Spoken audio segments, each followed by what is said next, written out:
Well, welcome everyone to this podcast series on rewirement for success.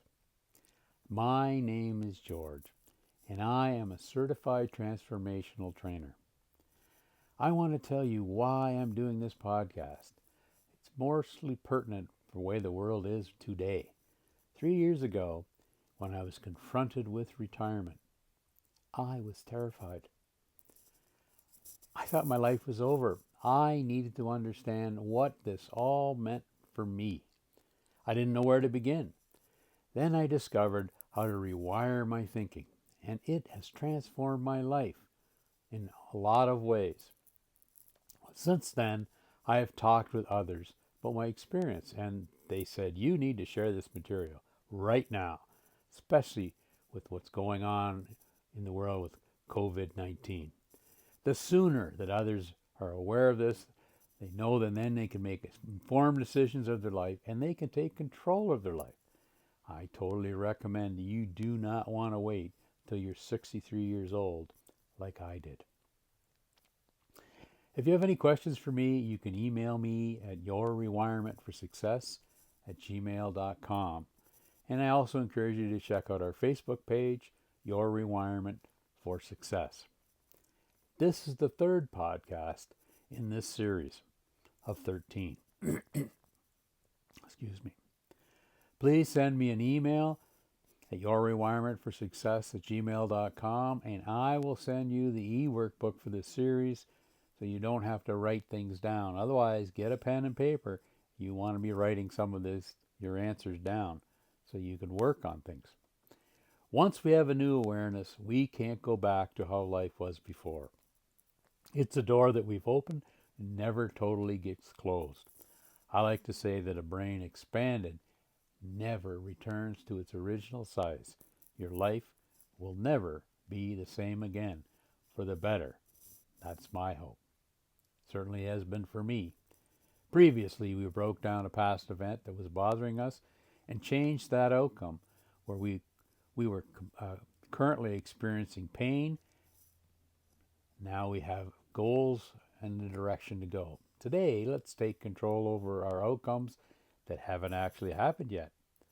The word responsibility literally means to the ability to respond.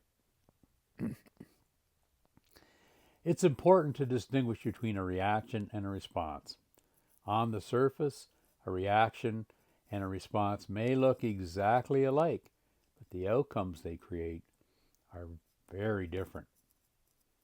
A reaction is immediate. It's based on the moment without taking into consideration the potential outcomes that we might have created. Often, a survival or defense mechanism is what a reaction is for. But our ability to react protects us when we have to make a quick life or death decision. The immediate consequences outweighs any long-term impacts of our action. We're still alive, right? However, a response is a choice based on information from both the unconscious and the conscious mind that weighs the possible long-term outcomes.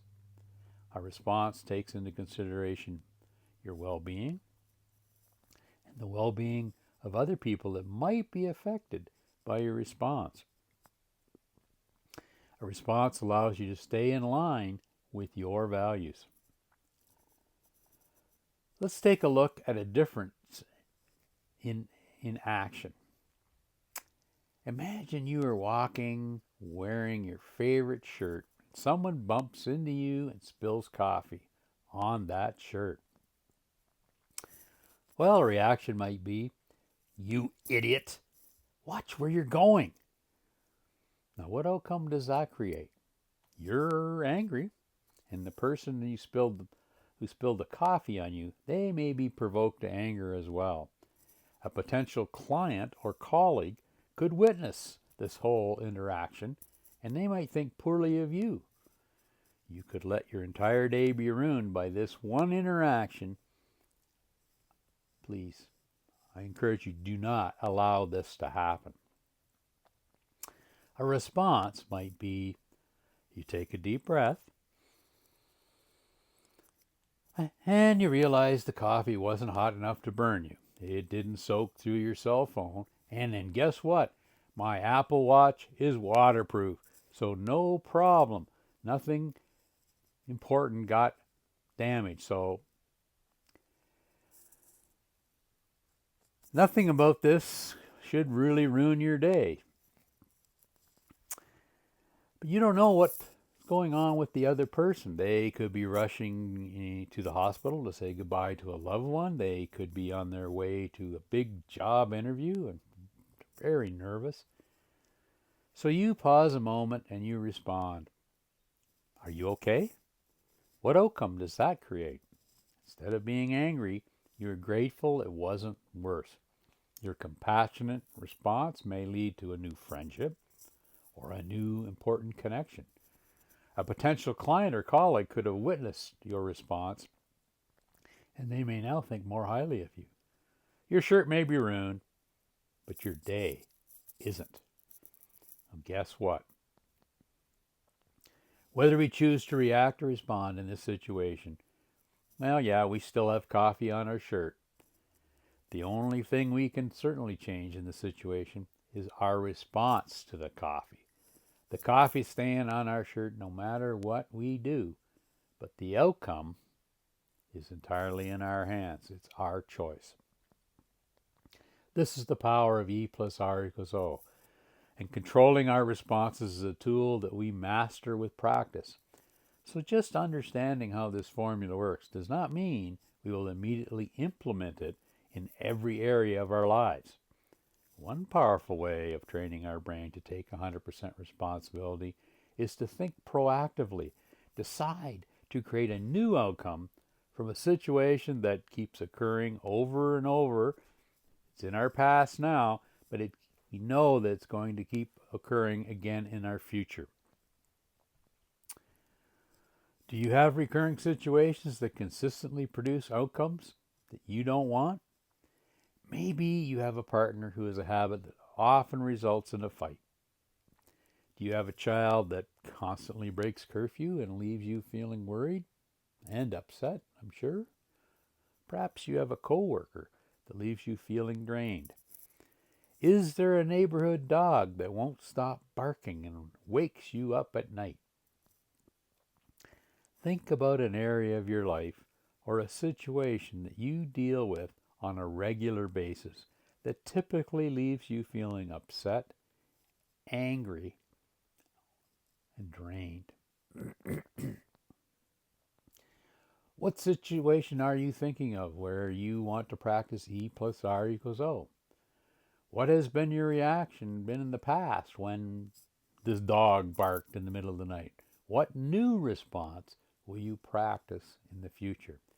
So I encourage you to take your pen and paper or take out your e-workbook, write down your event, write down what your old response has always been in the past, and what old outcome do you get from that. So now that you've thought about it, think about the event again. You know it's going to occur. What new response could you decide that you're going to give to get a new outcome? And what would be that desired outcome? Now, you may have to think about this, but in the end,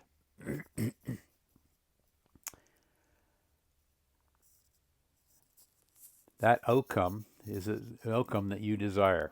So thanks again for listening to this third podcast in the series. Remember, you can always send me an email at yourrewirementforsuccess@gmail.com. You can post a comment on our website, Your Rewirement for Success. I would love to hear of the outcomes that you are desiring now that you think about how these past items keep occurring. Remember, we have 10 more podcasts to go. There is more information to think about with E plus R equals O. You are looking at the combination to the lock to open new successes in your life. So I thank you for being here, and Bye for now. We'll talk to you the next podcast.